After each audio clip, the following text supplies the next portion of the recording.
my sweet friends. Happy Sunday and welcome to Children's Church. Have you had a very good week? Miss Nicole has had a very good week, and I'm very excited that you're with us this Sunday night to hear about the second disciple that we're going to talk about. As many of you know, for this week and the next few weeks, actually, I think we've got 11 more because there's 13 disciples altogether. We're going to be talking about one of Jesus's disciples in the Bible and the lessons we can learn from that disciple. And last week we talked about our first one. And do you remember who that was? Who was our first disciple we talked about? Andrew. That's right. Last week we talked about Andrew. And this week we get to talk about his brother. Do you remember what his brother's name was? Well, guess what?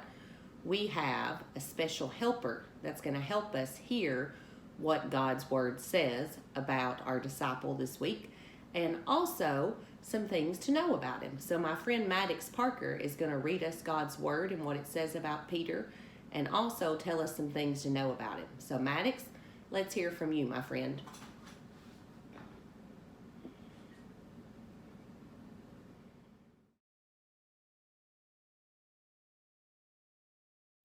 Hi everyone. Our Bible verses for today are Matthew 26:30 through 35 and Matthew 26:69 through 75. And when they had sung a hymn, they went out to the Mount of Olives. Then Jesus said to them, "All of you will be made to stumble because of me this night, for it is written, I will strike the shepherd, and the sheep of the flock will be scattered. But after I have been raised, I will go before you to Galilee." Peter answered and said to him, "Even if all are made to stumble because of you, I will never be made to stumble."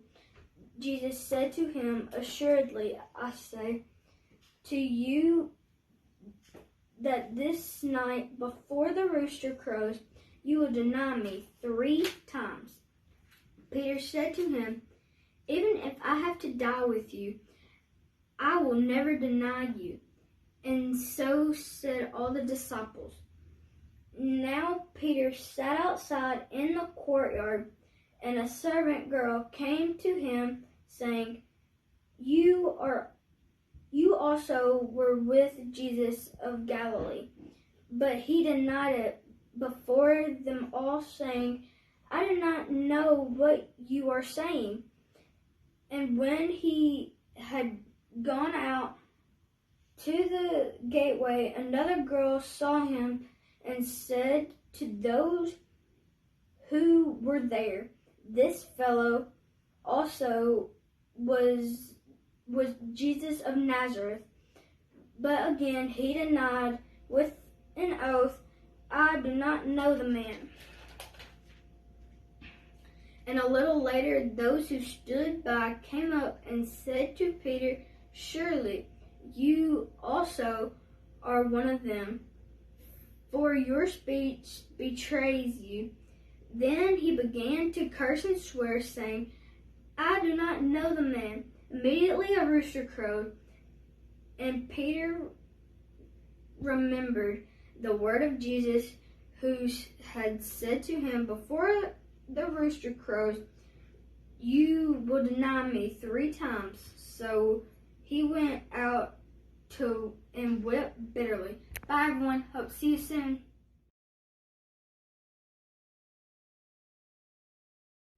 Hi everyone. Peter's name was Simon before Jesus changed it. The disciples were there when Jesus changed his name. And it tells us that in Matthew 16:13 through 20. When Jesus came into the region of Caesarea Philippi, he asked his disciples, saying, "Who did men say that I, the Son of Man, am?" So they said, "Some say John the Baptist, some Elijah, and others Jeremiah, or one of the prophets." He said to them, "But who did you say that I am?" Simon Peter answered and said, "You are the Christ, the Son of living God." And Jesus answered and said to him, Blessed are you, Simon Bar-Jonah, for flesh and blood have not revealed this to you, but my Father who is in heaven. And I also say to you that you are Peter, and on this rock I will build my church, and the gates of Hades shall not prevail against it. And I will give you the keys of the kingdom of heaven. And whatever you bind on earth will be bounded in heaven, and whatever you loose on earth will be loosed in heaven. Then he commanded his disciples that they should tell no one that he was Jesus the Christ. Bye everyone. Hope to see you soon. Thank you, Maddox. You did a wonderful job this week, just as you always do. Now, what did Peter look like? Maddox told us that our disciple this week is Peter, so we wonder what might Peter look like?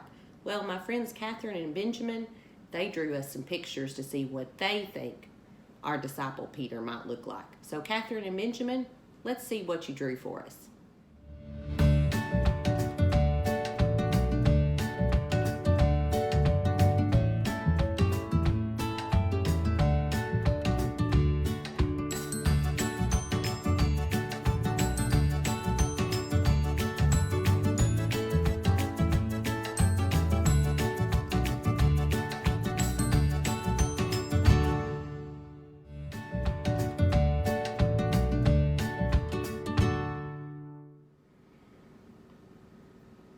Now this week, we have a little object lesson craft project to go with our lesson, just as we did last week.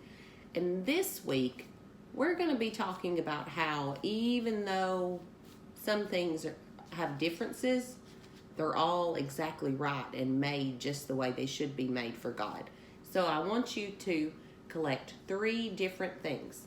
One is just a sheet of regular notebook paper. Another one is a crayon, and when you get your crayon, you're going to peel it so there's no wrapper on it anymore. And the third one is a leaf just from your yard, and it doesn't matter what your leaf looks like. It doesn't matter if it's the prettiest, smoothest leaf ever, or if it's the wrinkliest leaf you've ever seen, just as long as it's a leaf. And you're going to take your leaf and you're going to put it down on your table and kind of flatten it out the best you can. And then you're going to take your paper and put it right on top of your leaf and smash your paper down on top of it. And then you're going to take your crayon and you're going to turn it on its side like that. And then you're just going to rub your crayon all over the top of your paper with your leaf underneath it. And you can do it quick or you can do it slow. Slow usually makes the picture turn out better, but sometimes you just want to go fast. Until you start to see a picture appear. And that picture will be a picture of, guess what? Your leaf that's underneath. You want to see my picture? I'll show you. This is Miss Nicole's leaf. That's the one I just drew. And then me and Abby did some earlier. I did this one first in an orange color. You want to see it? And then Abby drew this blue one. Can you see her leaf? And then I found a really wrinkledy leaf. Like really wrinkledy. I didn't even know if I was gonna be able to get it. And it made this picture. Pretty cool, huh? How they're all leaves, but when you draw them like that, when you sketch them, when you trace them, when you rub them like that, you can see all the differences in them. And that's something we're gonna talk about a little bit more. You ready to hear our lesson for this week? What Peter can teach us? Let's hear it. You ready?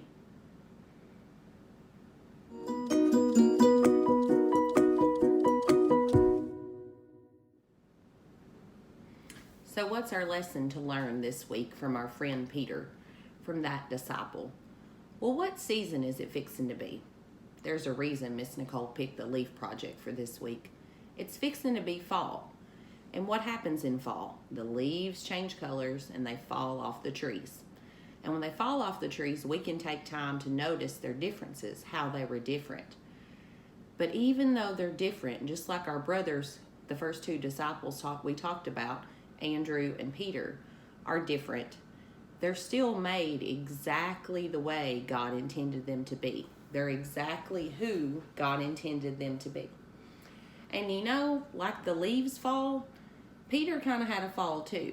You know, Jesus predicted that Peter would deny him. And Peter thought that would never happen. He would never do that. But Jesus knew he would. Jesus knew that Peter would deny him before it ever even happened. And guess what? He still picked him anyways. He was still his friend. He still chose to have him as one of his disciples. And he still chose for him to be a very, very, very important person in spreading God's word and in spreading the gospel of Jesus Christ.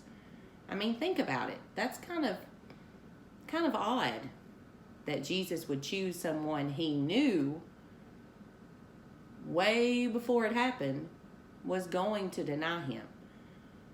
And still, he chose him anyways. But isn't that kind of how Jesus works? Isn't that kind of the people God calls if you pay attention to the Bible and really if you pay attention to the world? It's not the perfect people. It's not the smooth, beautiful leaves that will never fall off the tree and stay green forever. It's the wrinkly people, the wrinkly leaves, the maybe worn out ones, the maybe ones that fall off the trees and just get smushed on the ground. Those people still matter. Those people can still change the world. Those people can still make a big difference, even when they're going to fall, just like the leaves do.